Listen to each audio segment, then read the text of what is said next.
Oi, oi, boa noite. Então, eu vou esperar as pessoas começarem a entrar e para a gente começar a nossa live. Então, o assunto que eu vou começar, é falando sobre como engravidar mais rápido e aquelas pessoas que estão com dificuldade de gravidez, que posso orientar um ou outro tipo de tratamento. Então já adianto a vocês que eu não vou falar sobre qualquer outro tema relacionado à gestação em si, então não vou falar sobre gestantes, eu não vou falar sobre contracepção, eu não vou falar de doenças específicas. O que eu vou dar são dicas gerais, tá? Então o pessoal já está entrando, já tem bastante gente, eu acho que a gente já pode começar. E então a primeira questão, que eu sempre falo nos meus stories, é que a chance de gravidez ela é dependente da idade da mulher, Então a chance de gravidez aos 30 anos é de 20% por cada mês de tentativa, e 90% das mulheres engravidam em até um ano tentando. E aos 35 anos, essa chance inicial, mensal, é de 15%, e 85% das mulheres conseguem engravidar depois de um ano. E depois dos 35 anos, que a chance de gravidez vai caindo de uma forma que aos 40 anos, a chance de gravidez no primeiro mês de tentativa é de 7%, e apenas 50% das mulheres que engravidam depois de um ano. Agora a gente vai, eu vou falar para vocês em relação a algumas dicas realmente para conseguir engravidar mais rapidamente. Então a primeira questão é que quem engravida é o casal, e quem engravida não é o útero, não é um órgão reprodutor feminino e masculino apenas. Então é o organismo como um todo. Um organismo que ele está doente, ele vai ter menos chance de gravidez. Então o que eu quero dizer com isso? Que os fatores que interferem na nossa saúde global, eles interferem diretamente também na nossa fertilidade. Então, hábitos de vida nocivos, como tabagismo, obesidade, a magreza extrema, o consumo de drogas ilícitas, o abuso de álcool, o consumo excessivo de café, o consumo de gorduras saturadas, então frituras, muitos bolo, biscoitos recheados, tudo isso diminuem a chance de gravidez. Então isso a gente já sabe, já existem vários trabalhos mostrando em relação a todos esses nossos hábitos de vida. E para vocês terem ideia, casais que estão acima do peso têm uma dificuldade 30% maior de engravidar em relação a casais com um peso adequado, peso dentro da faixa normal. Casais que fumam é a mesma coisa, pode diminuir a chance de gravidez em até 40%. Então a primeira dica que eu posso dar para vocês é, se vocês estão pensando em engravidar, já comecem a melhorar a sua saúde, comecem a se alimentar melhor, abandonar refrigerante, comer menos açúcar, tomar menos café. Então é liberado até 2 xícaras de café por dia, não tem impacto na fertilidade, porém, acima de 3 xícaras, de 3 xícaras para mais, tem impacto na fertilidade, tanto em mulheres quanto nos homens. Então aquelas pessoas que são viciadas em produtos com cafeína, não precisa ser só o café, então tudo que tem a cafeína tem que diminuir o consumo, porque interfere sim na fertilidade. A gente sabe que a fertilidade está caindo ao longo das últimas décadas. Isso se deve porque as mulheres deixaram para engravidar mais tardiamente, mas também pelos nossos hábitos de vida. Então não só as mulheres, mas os homens também têm uma alimentação pior, e essa alimentação faz com que o casal demore mais para engravidar. Então a primeira questão é, estão pensando em engravidar? Comecem com uma dieta com menor teor de carboidratos, principalmente os carboidratos simples, os que têm os farináceos e os açúcares, então tudo que tenha excesso de açúcar. Cortem o refrigerante, mesmo o refrigerante zero ou light, eles também prejudicam a fertilidade e diminuem a chance de gravidez em até 20%. e cortem os vícios, né? Então, na minha opinião, é inadmissível um casal que está tentando engravidar que continue fumando, porque a gente sabe o impacto negativo do cigarro. Então é como se o casal mesmo estivesse se boicotando. E às vezes até eu me pergunto se esse casal realmente quer engravidar, porque não combina cigarro com gestação. A gente sabe também do impacto das mulheres que engravidam fumando, ou que o marido seja fumante e que ela tenha aquele tabagismo passivo, no impacto em relação a abortos e no impacto em relação ao risco de óbito fetal até durante a gravidez, né, no finalzinho da gravidez, e também de restrição de crescimento. Então, a gente precisa sempre combater todas essas questões.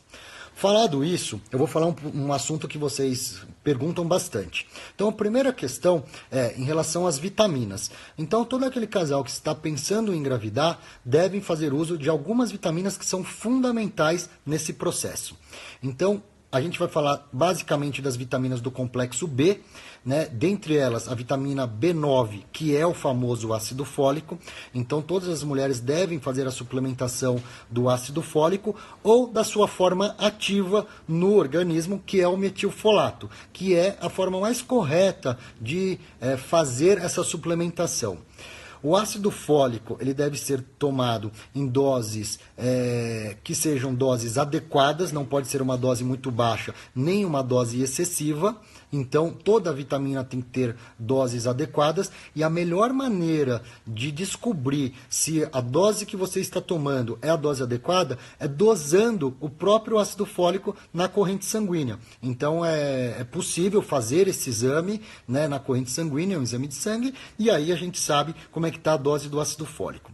Além do ácido fólico, todas as outras vitaminas do complexo B são importantes. Então, a vitamina B3, a B6, a vitamina B12 são vitaminas fundamentais que aumentam a chance de gravidez, diminuem o risco de aborto e melhoram o organismo como um todo. Então, eu indico a todos que estão tentando engravidar a tomar um complexo vitamínico que contenham essas vitaminas.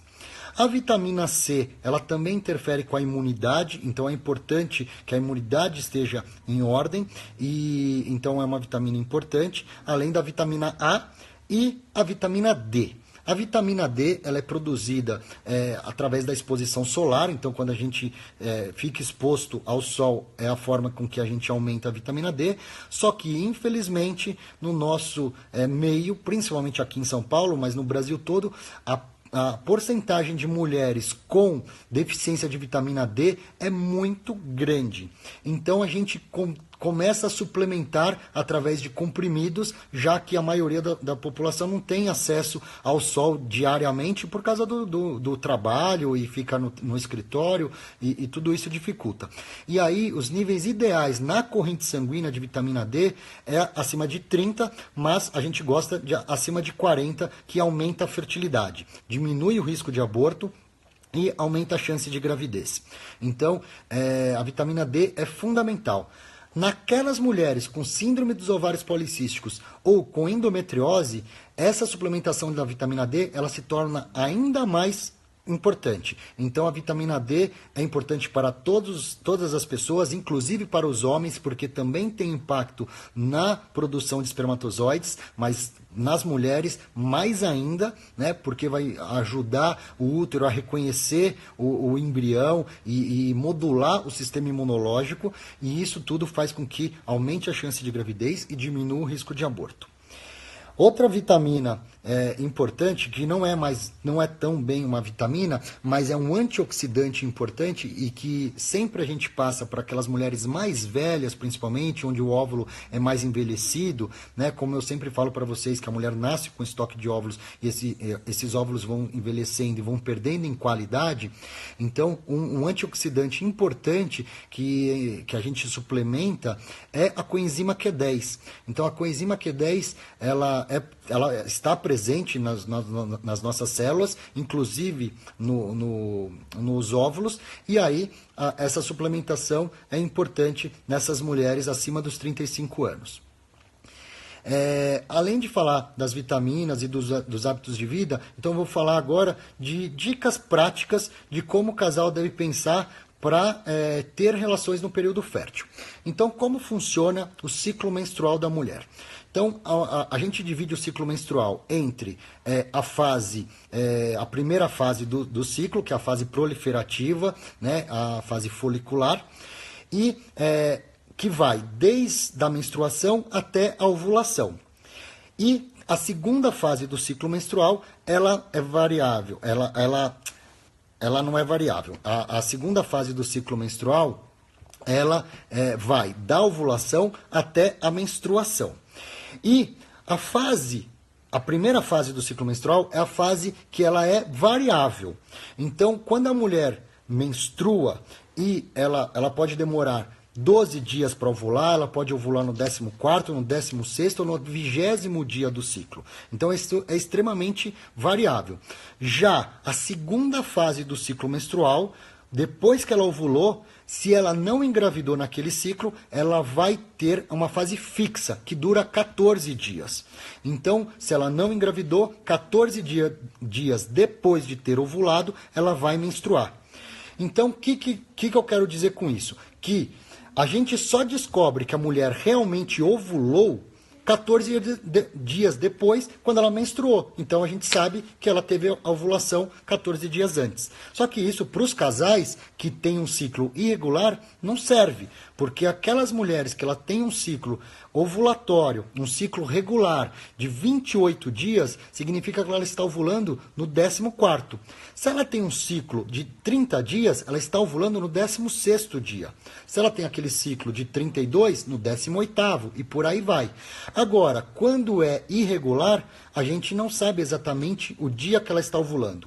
Então, a melhor maneira de saber como é que está a ovulação é fazendo aqueles testes os testes de farmácia que detectam o momento que a mulher está ovulando.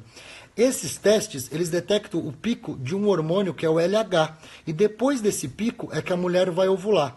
Então, quando você tem um ciclo entre 26 e 32 dias, mas for irregular, você pode começar a fazer os testes de urina com as fitinhas desse hormônio a partir do 12º dia do ciclo, para ver se vai entrar no período fértil. E aí sim programar as relações nesse período.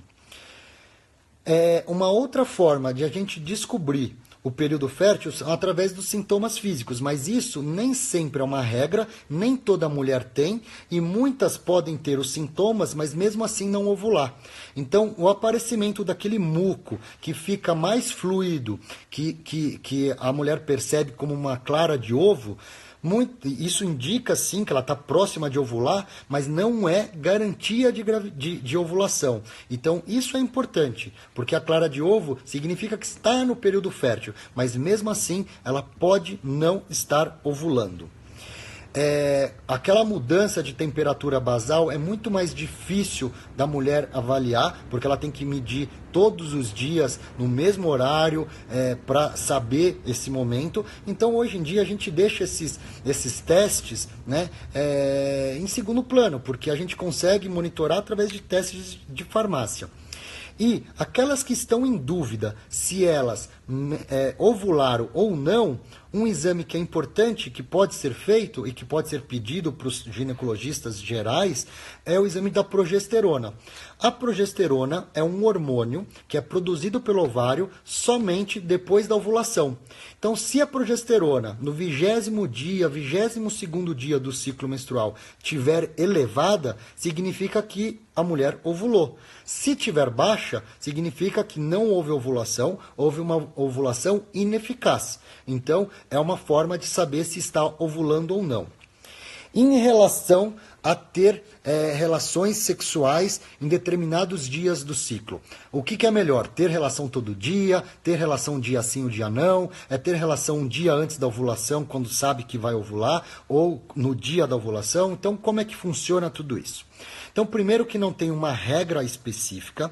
Então, a gente recomenda o casal ter de 2 a 3 relações por semana no período fértil, porque como o espermatozoide sobrevive até 3 dias dentro da trompa, é possível haver o encontro dos espermatozoides com o óvulo. E o óvulo pode sobreviver até 24 horas em média. Então, depois da ovulação, mesmo tendo relação no dia seguinte, pode ser que tenha um encontro entre óvulo e espermatozoide. O que eu recomendo? Primeiro, é que o casal respeite o seu ritmo de ter relações sexuais. A relação sexual ela não pode ser algo extremamente estressante para o casal, que seja algo planejado, que o casal não tem relação no mês inteiro, e aí chega naquela semana que ela fala assim, estou para ovular. Aí tem relação todo dia. Isso acaba estressando, gera mais ansiedade para o casal quando não consegue engravidar, e isso depois do terceiro, quarto mês de tentativa, isso começa a se tornar um problema que não era para ser. Então a relação sexual tem que respeitar o desejo, né, do casal e respeitar o momento. Tem casais que têm relação um dia sim, um dia não, independente do período fértil, né? Então a vida sexual desse casal ela é mais intensa. E tem casais que têm relação uma vez por semana. Então não dá para pedir para um casal que tem relação uma vez por semana, que é o hábito de vida desse casal, para ter relação todos os dias. Porque aquilo vai fazer com que o homem fique mais estressado, que a mulher fique mais estressada, e com isso impacta negativamente na chance de gravidez. Então, a gente recomenda ter de 2 a 3 relações por semana. Não existe posição sexual que favoreça a gestação. Então, muita gente tem dúvidas em relação a isso, mas não existe uma posição sexual. A mulher fica na posição de 4 apoios, papai e mamãe, de lado, qualquer coisa assim. Porque quando tem ejaculação, aquele sêmen ejaculado, ele já sobe em poucos segundos, ele já atinge a cavidade uterina e já chega nas trompas. E aí ele fica lá depositado nas trompas, tentando encontrar o óvulo. Então, essa história de posição sexual não interfere, tá? E é um dos grandes mitos. O que a gente recomenda após a relação sexual é que a mulher fique deitada por alguns poucos minutos, cerca de 5, 6 minutos. Tá? Não precisa pôr as pernas para cima, não precisa ficar horas deitada. Tá? Muito pelo contrário, depois de até 10 minutos, o ideal é até fazer xixi, porque é normal, é comum ter infecção urinária pós relação sexual e ficar com a bexiga cheia e evitar de fazer xixi pode aumentar o risco de infecção urinária. Então realmente a gente não indica isso, e o casal tem que ter relação então a cada 2, 3 dias no período fértil, em qualquer posição sexual, e que a mulher fique deitada por cerca de 5 minutos é suficiente.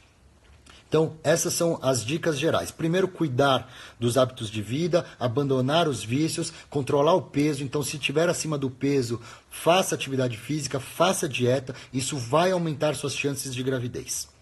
E em relação à frequência da relação sexual, é isso que eu falei. Vamos agora falar de situações especiais, né? Então, quando tem uma situação que o ciclo menstrual da mulher é irregular, tá? O ideal é fazer controle da ovulação com métodos mais precisos. E aí, o ideal é fazer um ultrassom transvaginal seriado, mostrando o crescimento do folículo dentro do ovário, e também exames hormonais, porque assim dá para descobrir realmente se a mulher está ovulando ou não está ovulando, e descobrir o momento que ela realmente vai ovular. Então isso vai aumentar as chances de gravidez. Esses testes básicos, essa avaliação básica pode ser feita por um ginecologista geral. Não precisa ser um especialista em reprodução humana para fazer essa avaliação básica.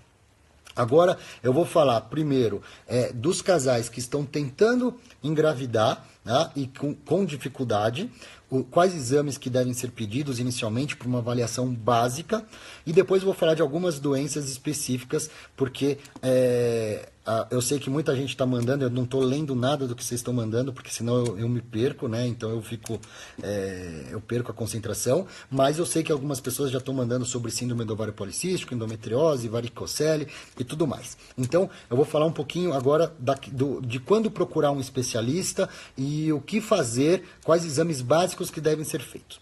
Então, primeiro que a gente considera infertilidade aquele casal que tenta sem sucesso por pelo menos 1 ano. Então a gente considera normal tentar até 1 ano de gravidez, né? Porque a maioria dos casais vão conseguir engravidar dentro de 1 ano, como eu falei, aos 30 anos 90% das mulheres, aos 35, 85% das mulheres e aos 40 anos 50% das mulheres. Só que depois dos 35 anos, a gente recomenda que depois de 6 meses de tentativa sem sucesso, que já seja investigado o fator de infertilidade, porque caso encontre algum fator, que a gente seja mais rápido no diagnóstico e no tratamento, porque a mulher depois dos 35 anos, como tem uma queda da fertilidade importante, então a gente não pode perder mais tempo. Então, todos vocês estão tentando engravidar há mais de 1 ano e ainda não investigaram, devem investigar. O que a gente investiga? Então, quem engravida é o casal, a gente investiga o casal. O homem, a gente começa a investigação através de um exame chamado espermograma. Então, é fundamental que todos os homens façam o espermograma quando estão tentando engravidar, sem sucesso. O que eu recomendo é que os homens deveriam fazer o espermograma com um exame de rotina, antes de tentar engravidar, como se fosse um exame de Papa Nicolau, que a mulher vai no ginecologista para fazer como se fosse uma rotina, que todos os homens fizessem o espermograma. Porque, assim, caso seja diagnosticada alguma alteração, que esse homem já fique sabendo, que ele já procure tratamento específico, e se não houver um tratamento específico, que esse casal já saiba que quando eles pensarem em engravidar, que eles já saibam, já fiquem sabendo que vão ter dificuldade para engravidar e já procurem ajuda médica antes, não fiquem esperando. Mas, infelizmente, essa não é a rotina, os homens não gostam de fazer espermograma, os médicos não pedem espermograma, o homem não vai de rotina no urologista, né, saber como é que está a sua saúde sexual e reprodutiva, então tudo isso faz com que, às vezes, demore a ter um diagnóstico. Mas, voltando a falar de infertilidade, deu 1 ano de tentativa, ou 6 meses depois dos 35 anos, a gente começa a investigação do homem pelo espermograma. E no espermograma a gente vai avaliar 3 fatores básicos.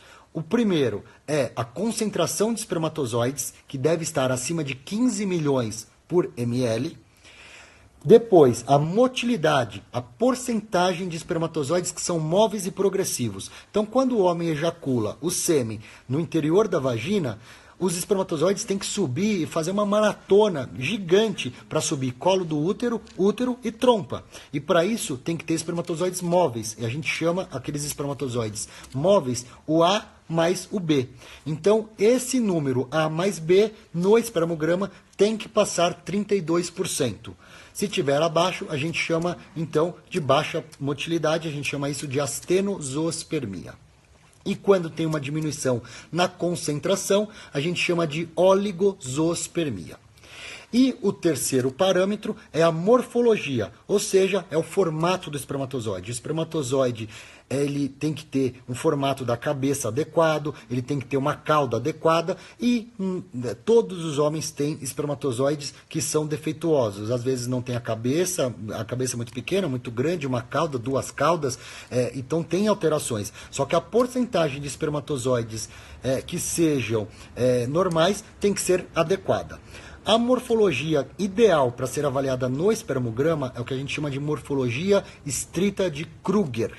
Então, quando o médico pede o espermograma, é fundamental que ele peça um espermograma com a morfologia de Kruger, porque é a morfologia correta para ser avaliada. E essa morfologia tem que estar de 4% para cima. Quando a morfologia está abaixo de 4%, a chance daquele espermatozoide fertilizar o óvulo, fecundar o óvulo, é menor. Então, sempre o espermograma a gente deve avaliar esses 3 parâmetros. No caso da mulher, aliás, eu vou voltar um pouquinho em relação ao homem. Quando tem alteração no homem, a gente tem que investigar as principais causas. Então tem que avaliar se ele usa algum remédio que altere, algum medicamento que altere a produção do sêmen. Alguns medicamentos podem alterar, por exemplo, a finasterida, que é aquele remédio para calvície, é extremamente comum os homens usarem e afeta. O uso de anabolizantes ou qualquer hormônio que aumente o vigor físico na academia também é causa importante de infertilidade masculina, então a gente tem que avaliar todo o perfil hormonal daquele homem. Quando tem obesidade, sedentarismo, homens que trabalham muito tempo sentado, o abuso do celular, aqueles homens que ficam com o celular o dia inteiro no bolso, pode ter interferência também na produção de espermatozoides. Homens que trabalham com notebook no colo também têm alterações também de produção de espermatozoides, e os hábitos de vida todos, principalmente a alimentação ruim. Então, tudo isso deve ser ajustado quando há alteração do sêmen para ver se tem melhora ou não. E as vitaminas nos homens são fundamentais para melhorar o sêmen.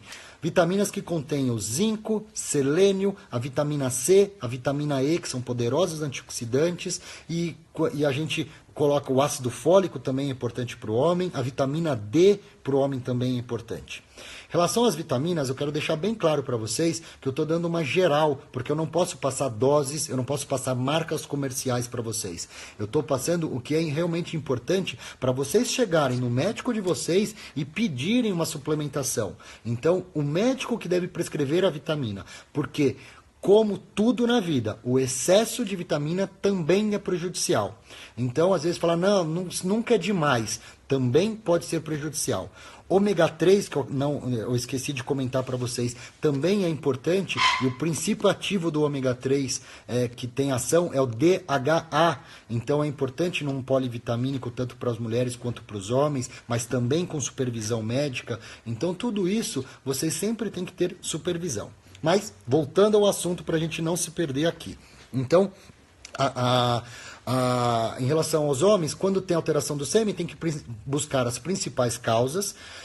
Varicocele é uma das principais causas de infertilidade masculina e deve ser avaliada através de um exame físico por um urologista e também de um ultrassom da bolsa testicular com Doppler para avaliar se tem varicocele ou não. E aí, muitas vezes, o tratamento pode ser cirúrgico, dependendo do grau de varicocele ou dependendo da alteração do sêmen, para saber se realmente a cirurgia vai ser eficaz ou não.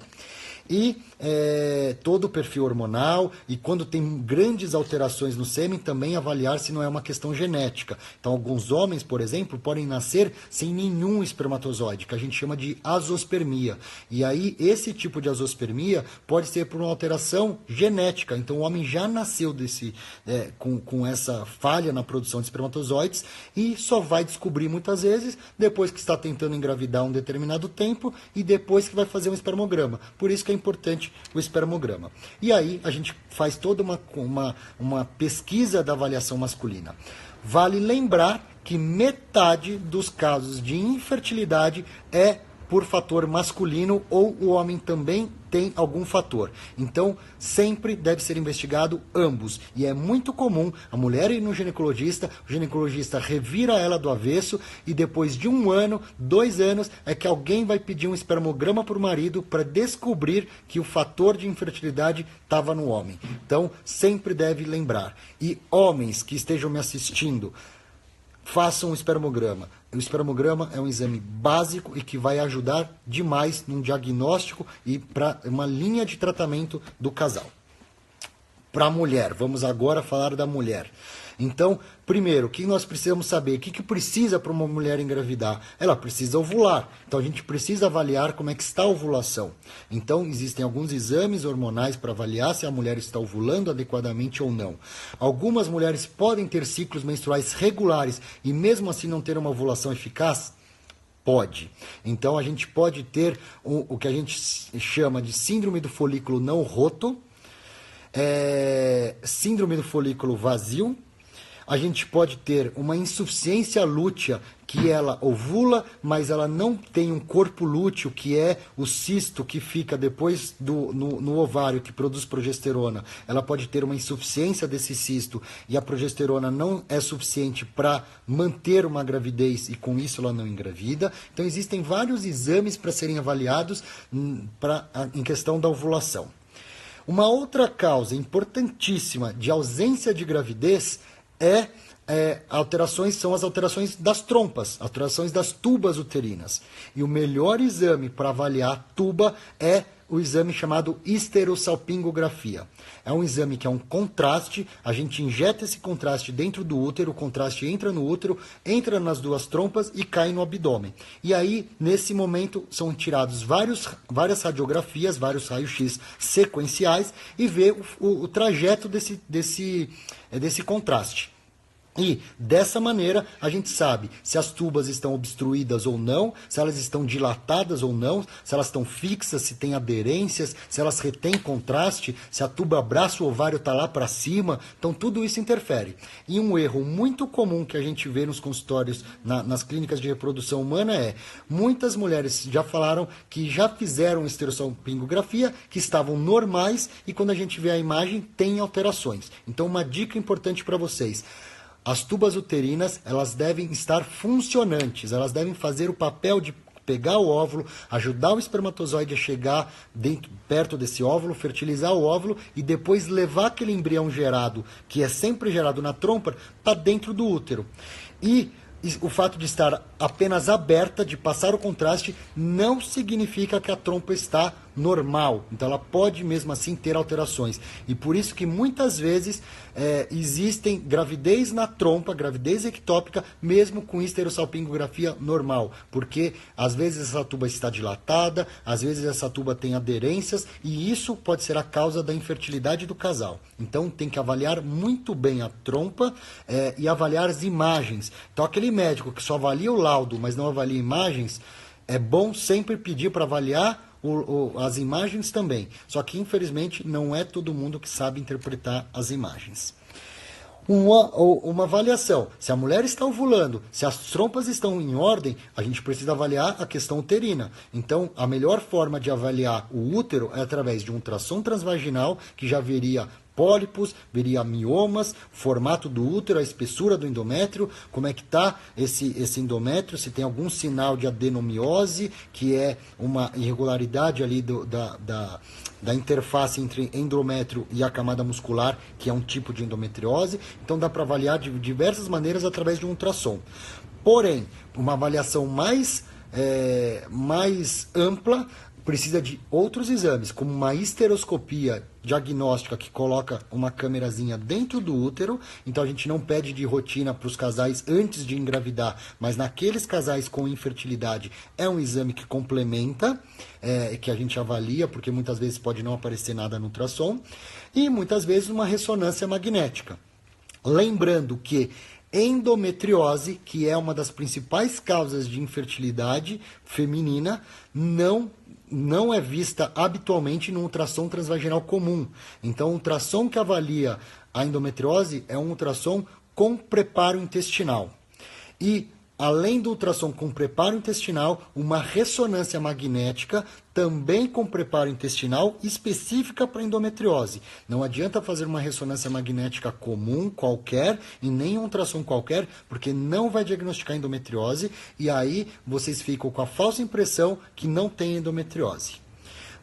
Existe um exame de sangue chamado CA-125, que é um marcador de endometriose. Porém, em 50% das vezes, a mulher pode ter endometriose e mesmo assim ter um CA-125 normal. Ou seja, CA-125 não serve para fazer diagnóstico de endometriose. Diagnóstico de endometriose tem que ser feita através de história clínica, exame físico ginecológico, que muitas vezes já pode detectar, e os exames de imagem que vão complementar tudo isso ou fazer o diagnóstico. Existem vários outros fatores que interferem na taxa de gravidez. Então, existem fatores imunológicos, existem fatores de trombofilias, que são várias mutações que podem levar à trombofilia. Então, trombofilia é uma tendência a ter uma coagulação exagerada do útero e com isso o sangue fica mais grosso, dificulta a nutrição do útero para aquele embrião que poderia se implantar. Então, pode ser uma causa de aborto de repetição, por exemplo.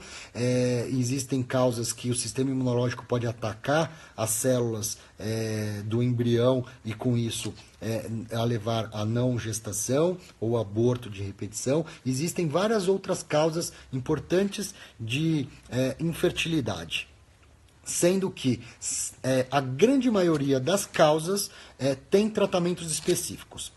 E na síndrome do ovário policístico, que é uma das principais causas de infertilidade, o tratamento inicialmente é clínico. Então, a síndrome do ovário policístico é um distúrbio hormonal que a mulher não ovula, e quando ela não ovula, ela tem distúrbios menstruais também, uma irregularidade do ciclo menstrual. E algumas mulheres podem ter aumento de acne, aumento de pelos e pode ter ganho de peso. Agora, o fato de não ter nenhum desses últimos 3 sintomas que eu comentei não significa que não tenha a síndrome do ovário policístico. Então, o diagnóstico deve ser feito por um médico e aí o tratamento adequado. O tratamento do ovário policístico começa sempre por mudança de hábitos de vida. Então, aquela mulher que está acima do peso deve perder peso. Aquela mulher que come em excesso doces ou carboidratos deve fazer uma dieta com baixo teor de carboidratos. A gente chama isso de dieta low carb, vai melhorar a síndrome. E muitas vezes só essas medidas já faz com que ela engravide espontaneamente, sem nenhum outro tratamento.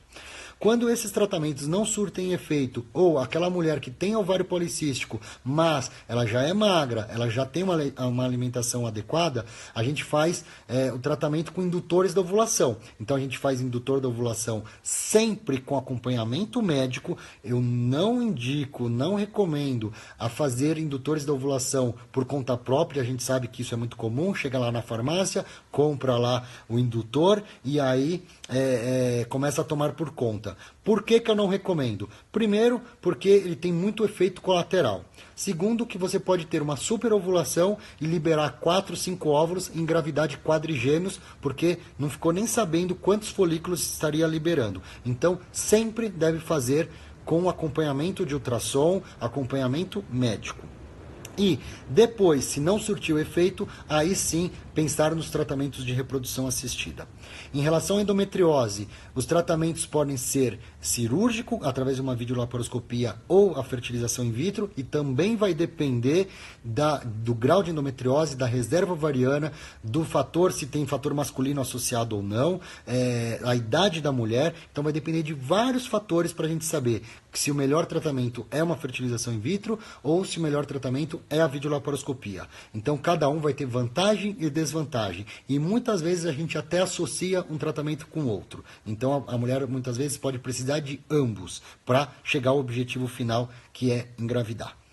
Então, esses são os caminhos mais comuns aí de tratamento das doenças principais. Lógico que tem muitos detalhes aqui que eu poderia falar para vocês, mas é muita coisa. E aí, como a gente já está terminando quase o nosso tempo, eu vou falar um pouquinho sobre os tratamentos em reprodução assistida. Então, existem basicamente 3 tratamentos em reprodução assistida. Primeiro, o casal deve procurar ajuda da especialidade médica do médico que é especialista em reprodução assistida toda vez que ele tem dificuldade para engravidar. Então, depois de 1 ano de tentativa, procure ajuda médica especializada, procure um médico de reprodução humana. Depois desse período, não está indicado procurar um ginecologista geral, um urologista geral. Já procure um especialista. Tem especialistas espalhados no Brasil todo, lógico que as cidades pequenas a probabilidade de encontrar um especialista é menor, mas sempre deve ser investigado através de um especialista. Muita gente demora para procurar um especialista porque fica com medo que o especialista já indique de cara uma fertilização in vitro e as pessoas, elas querem engravidar espontaneamente, é lógico. Só que, se for um especialista correto, se for um especialista sério, o objetivo dele é que esse casal engravide, é que restaurar a fertilidade do casal. E se der para fazer isso, que o casal engravide espontaneamente, é isso que deve ser feito. Então, não fiquem com medo de um especialista em reprodução assistida achando que esse médico só faz fertilização in vitro, porque na verdade o especialista ele vai fazer o que é melhor para aquele casal. Pode ser medicamento, pode ser apenas mudanças de estilo de vida, pode ser cirurgia e pode ser técnicas de reprodução assistida, a depender de cada caso. Agora, dentre os métodos de reprodução assistida, existem 3 basicamente: o coito programado, a inseminação artificial e a fertilização in vitro. Então, o coito programado nada mais é do que fazer o monitoramento da ovulação da mulher com ou sem indutor da ovulação, a depender se ela precisa ou não, e o casal vai ter relação no dia que ela está ovulando.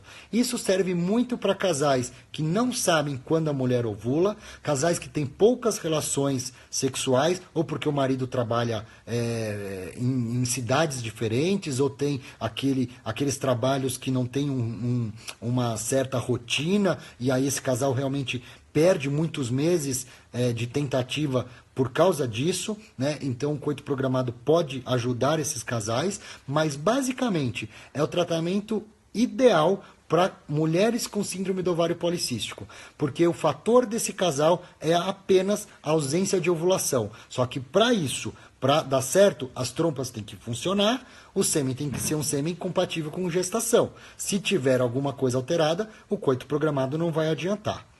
O segundo tratamento que a gente utiliza bastante é a inseminação artificial. A inseminação artificial é o tratamento indicado para quando também tem problemas de ovulação, só que uma premissa básica é: o sêmen não pode ter grandes alterações, ou seja, ele tem que ser compatível com gestação espontânea, quando tem alterações de motilidade importante, quando tem alterações de concentração importante, ou principalmente alterações de morfologia, a inseminação não é o tratamento indicado, e o resto tem que estar tudo normal. Então, basicamente, a inseminação são para aquelas mulheres que não estão ovulando adequadamente. Então, a gente potencializa a ovulação, induz a ovulação, faz com que ela, às vezes, libere 2 a 3 óvulos para aumentar a chance de gravidez, correndo o risco de gêmeos, nesse caso, e que esse casal tenha a inseminação. O que é uma inseminação artificial? É o depósito do sêmen já preparado no laboratório, não é pegar o sêmen a fresco, como se fosse aquele sêmen da relação sexual e colocar direto dentro do útero. É um sêmen que foi processado, foi separado os melhores espermatozoides, tirados os espermatozoides que estão mortos, aqueles que são imóveis, todos os espermatozoides ruins, e é colocado através de um catéter fininho dentro do útero. Esse catéter é colocado como se fosse um Papa Nicolau, ou seja, é indolor, a mulher não sente nada na inseminação artificial, não precisa de anestesia, não precisa de nada, e no momento que ela está ovulando, então isso é controlado pelo médico, a gente então coloca o sêmen já preparado dentro do útero. E a gravidez na inseminação artificial é uma gravidez espontânea, então o espermatozoide vai nadando até a trompa, e aí há um encontro entre óvulo e espermatozoide. A chance de gravidez de uma inseminação depende da idade da mulher. Em uma mulher mais jovem, a chance vai ser maior. Naquela mulher que já tem óvulos de pior qualidade, a chance do espermatozoide encontrar o óvulo de baixa qualidade é maior, então a chance de gravidez vai ser menor. Então, a gente tem que sempre pensar também na idade da mulher para indicar a inseminação ou não. E a fertilização in vitro? A fertilização in vitro não é sinônimo de inseminação artificial. São tratamentos diferentes. E a fertilização in vitro é um tratamento em que o encontro do óvulo com o espermatozoide se dá fora do organismo da mulher. Então, por isso que a gente chama de in vitro. In vitro significa no laboratório. Quando que a gente indica a fertilização in vitro? Quando existe qualquer alteração que há uma dificuldade desse encontro acontecer espontaneamente. Ou seja, alterações na trompa. Se as trompas estiverem alteradas, não só obstruídas, mas se as trompas estiverem dilatadas, as trompas estiverem com aderência, tiverem alterações na trompa, o espermatozoide não está chegando no óvulo. Então a gente precisa fazer esse encontro acontecer. Se o sêmen tiver baixa concentração, baixa motilidade ou baixa morfologia, o espermatozoide também não está chegando dentro do óvulo, não está conseguindo fertilizar. Então a gente precisa fazer isso no laboratório. Se tem endometriose profunda, que tem alteração de todo o aparelho reprodutor feminino, que tem diversas alterações, também o tratamento pode ser a fertilização in vitro. E principalmente naquelas mulheres que já estão com idade materna mais avançada, idade mais avançada, acima dos 38, 39 anos, que a gente sabe que a chance de gravidez é menor, muitas vezes o tratamento vai ser a fertilização in vitro para ajudar essa mulher a engravidar mais rapidamente, já que ela não pode mais perder tempo.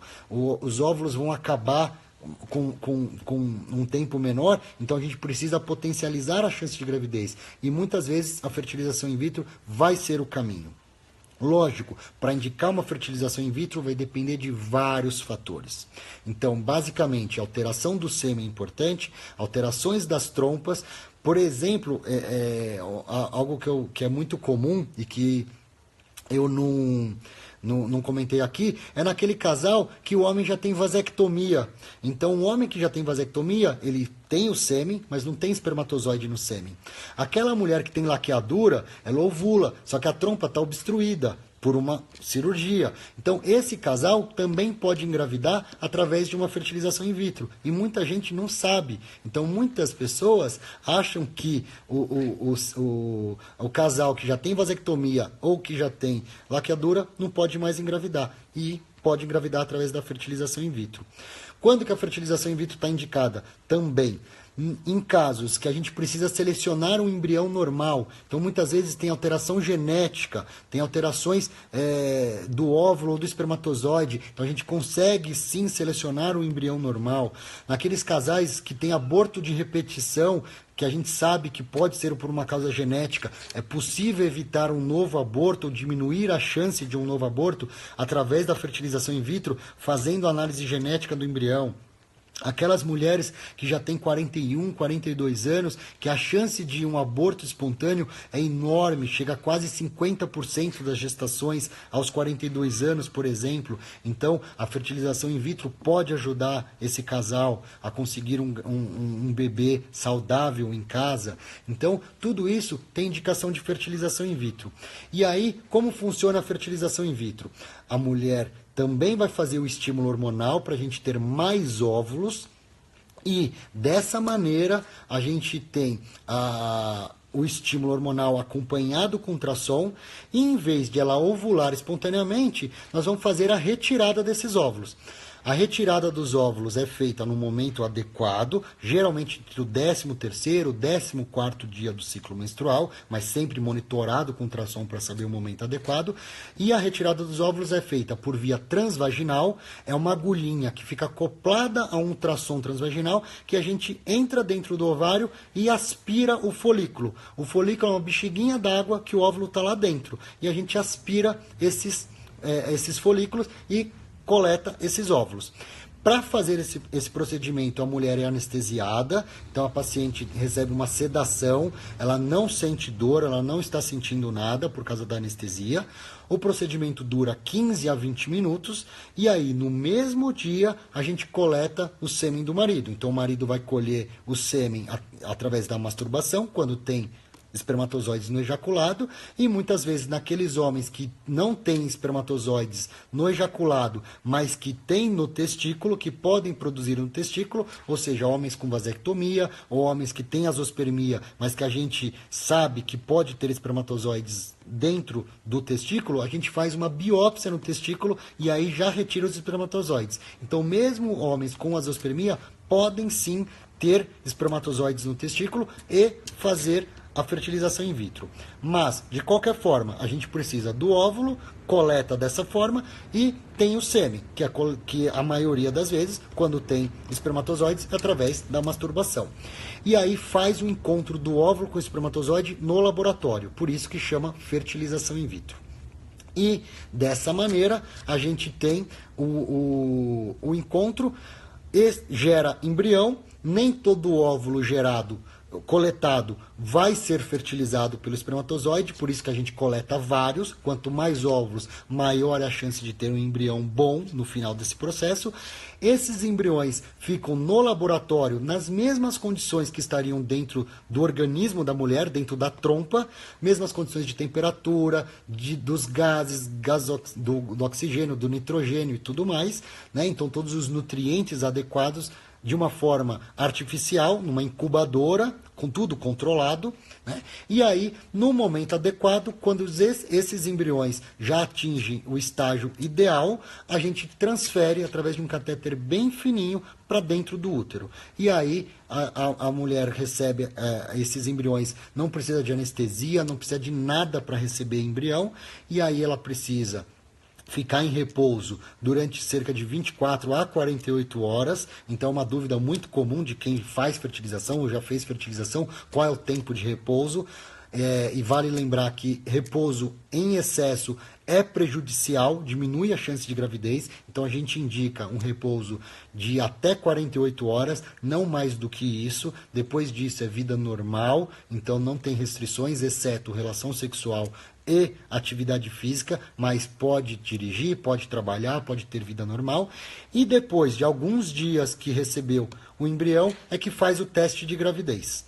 E aí, a chance de gravidez vai depender da idade da mulher, do fator de infertilidade, da qualidade do sêmen, que reflete também a qualidade do embrião, se o embrião foi transferido no 3º dia, se o embrião foi transferido no 5º dia, se foi feita análise genética ou não do embrião. Então, vai depender de vários fatores. Vai depender do endométrio, se tem fatores, se ela tem doenças imunológicas, doenças autoimunes, pode diminuir a chance de gravidez. Então, vai depender de muita coisa. E antes de fazer a fertilização in vitro, o ideal é fazer um checklist de tudo, ver se as vitaminas estão em ordem, ver o que pode ser melhorado, melhorar a alimentação, melhorar tudo o que pode ser feito, porque a gente sabe que mesmo fazendo tudo, que a gente dá o nosso máximo, o nosso melhor, pode não ter gravidez. Então a fertilização in vitro não é garantia de gravidez, mas pode sim aumentar muito as chances do casal em conseguir ter um filho.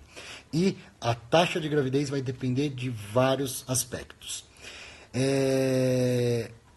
Para dar um exemplo de como eu acho fundamental toda essa abrangência do casal, tá?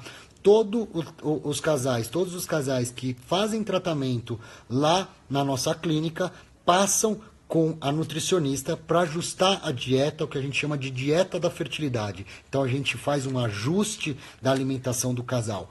A gente sabe que nem todo casal vai seguir, mas a gente tenta fazer com que esse casal tenha um hábito de vida mais saudável, porque aumenta a chance de gravidez, e isso a gente tem observado, graças a Deus, a gente tem observado que a taxa de gravidez na nossa clínica, ela realmente, após a colocação, a introdução dessa conduta, né, nossa, aumentou a taxa de gravidez. Então a gente acredita realmente nisso. Além disso, muita gente pergunta sobre os fatores psicológicos e tudo mais. Lógico que a ansiedade pode sim interferir no processo de gravidez espontânea e pode ser responsável também por ausência de sucesso numa fertilização in vitro. Por isso que a gente acha fundamental melhorar a mente, fazer atividade física para relaxar um pouco, fazer um acompanhamento com a terapeuta. Por isso que nossas pacientes também passam com a terapeuta antes de iniciar o tratamento. Todas que já fecharam o tratamento, elas têm a psicóloga à disposição para uma avaliação e uma conversa com o casal, para tentar alinhar todas as expectativas e tentar melhorar de todas as formas a questão emocional.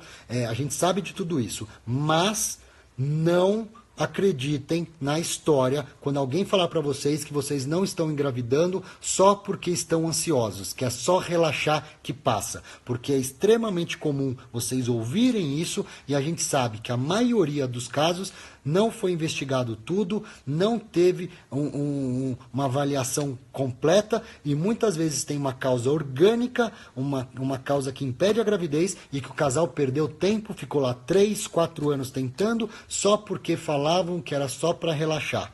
Então, no mundo atual, no nosso estilo de vida, que já é extremamente estressante, é muito difícil tirar a ansiedade. Então, é diferente aquele estresse crônico, que você tem aquele trabalho que é super cansativo, que você trabalha muito, e 3 anos que não tira férias direito e tudo mais. É diferente daquele trauma psicológico pontual. Então, aquele casal que tem uma perda de um parente, de um amigo, algo muito traumático para aquele casal, isso sim pode interferir nas chances de gravidez nos meses subsequentes e tudo isso deve ser acompanhado por uma terapeuta para melhorar as chances. Lógico que técnicas de relaxamento podem ajudar também a engravidar, acupuntura, yoga, pilates, atividade física de forma geral, tudo isso pode ajudar. Mas o que eu quero dizer para vocês é que sempre deve ser investigado todas as causas orgânicas e não acreditarem apenas que é só relaxar que engravida, porque não é tão simples assim. Então, é fundamental essa parte.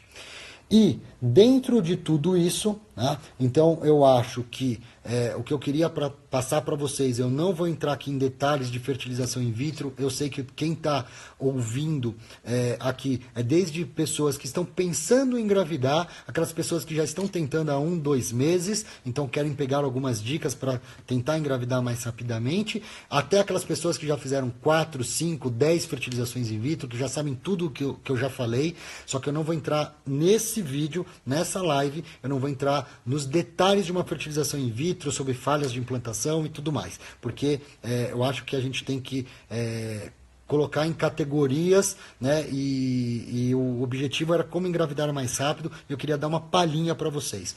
Lógico que não dá para falar tudo aqui, né? Eu teria que avaliar cada caso individualmente.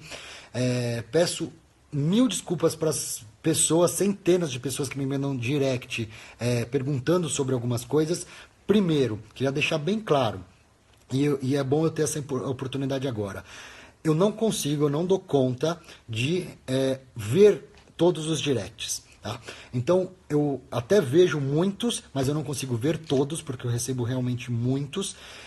Mas eu não posso responder todos os exames, todos os directs, porque, primeiro, eu nunca, jamais farei consulta via rede social. Eu não posso, o CRM me proíbe. Não é porque eu sou mal, não é porque eu não quero avaliar. É porque eu não posso. Então, dessa forma, não adiantem me mandar exames, porque eu não posso avaliar. Então, eu não respondo nenhum exame e eu não posso dar nenhuma conduta específica. Então, o que eu dou para vocês são dicas gerais. Eu recebo os directs, muitas vezes eu falo, interessante essa dúvida, e aí quando eu vejo que é muito comum, eu vou lá e falo nos stories, mas eu não posso diretamente responder para vocês, porque o CRM não me permite.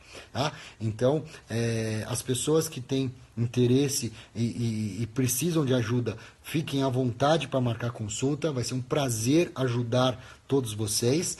E quem não consegue marcar consulta comigo, ou por disponibilidade de tempo, que realmente a agenda já está super cheia, tem a doutora Juliana, que trabalha também na Mater Prime, né, que trabalha junto comigo e que tem a mesma metodologia de trabalho, então a gente tem a mesma linha de pensamento, então é um preceito da clínica a excelência no atendimento, não é uma questão individual minha, e vocês podem ficar à vontade para passar com ela também, e a gente vai sempre dar o máximo para vocês.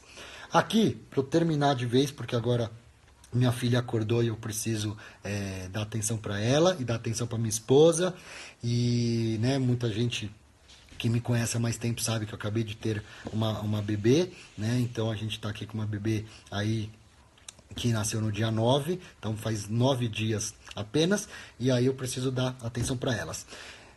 Tá acabando, eu só tenho mais 1 minuto.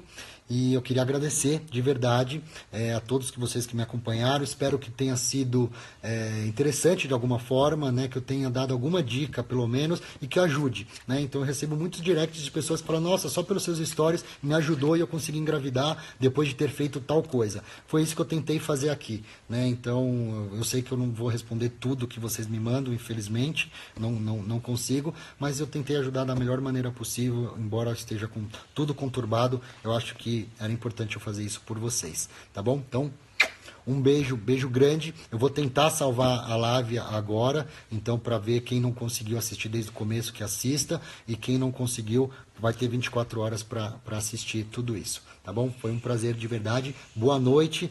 E quem quiser ficar me acompanhando no meu dia a dia, eu sempre falo muito sobre reprodução humana, falo também sobre gravidez, não foi o motivo da live, mas eu falo também sobre gravidez, mas basicamente eu falo muito mais dos tratamentos para engravidar, eu falo alguns detalhes de pessoas que já estão tentando engravidar, eu coloco tudo isso do meu dia a dia das fertilizações in vitro. Tá bom? Então, beijo, boa noite, que eu já falei demais, tá? E eu não consegui ver todo mundo que eu conheço, das pacientes, dos amigos, mas eu tenho certeza que muita gente deve ter acompanhado também. Então, de forma geral, um beijo para todos. Vou encerrar.